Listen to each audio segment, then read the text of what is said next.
लता ऐक माझं. लता लता थांब. तुझी मध्येच का निघून आलीस? सगळे बसलेत ना तिथे, काय वाटलं असेल त्यांना? जिथे शैलावंश बसले असतील ना तिथे मला बसावंसं सुद्धा वाटत नाही. नुपूरसाठी बसायचं होतंस.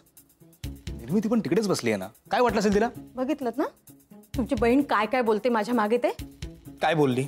निर्मिताई काय म्हणाल्या? काय ग शैला, तुझी एक भाऊज आहे, तुला जरा. याचा अर्थ काय? काय याचा अर्थ?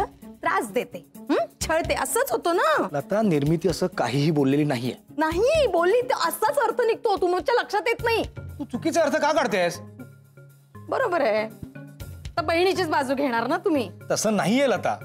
आणि हे बघ, अर्धवट सांगण्यावर ना आपण असं ठरवू शकत नाही. वा, बसा तुम्ही तिथे, बसा जाऊन. मी इथे बसते माझ्या रूम मध्ये. जा. हे बघ लता, तुला खाली यावंच लागेल. सगळे बसलेत आणि निर्मितीला संशय आला तर हे हातचं सळ जायचं आणि नुपूरचं लग्न राहील. मला बाकीच्यांचीच काळजी ना माझ्यापेक्षा. वा. आता तसं नाहीये ग.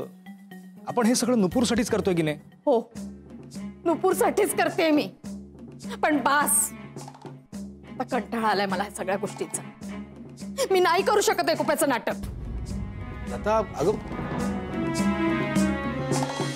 काहीतरी गडबड आहे. मी नम्मोशी काय बोलले तेच मला आठवत नाहीये. पण वंस, त्या असं कुठे काय वाईट म्हणाल्या? कदाचित तुम्ही असं म्हणाला असाल की माझी एक वहिनी मला खूप आवडते आणि ती माझी खूप काळजी घेते. पण असं तरी ती कुठे म्हणाली? उगाच अर्धवट काहीतरी बोलून ठेवलं. आता लता वहिनीने काही गैरसमज नाही करून घेतला म्हणजे मिळवलं. जाऊ दे ना वंस, सगळं चांगलं होईल. तुम्ही नका काळजी करू.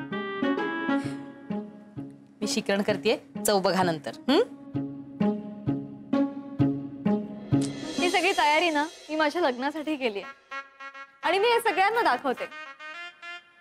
माझं ना सगळं ठरलंय.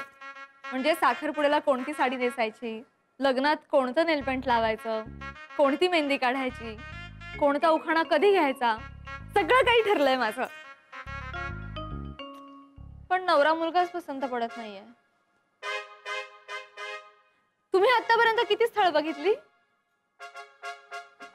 अहो अहो बोला ना काहीतरी. कधीपासून मी एकटीच वेड्यासारखी बडबडतीये हो. मी 35 एक तरी पाहिले असते.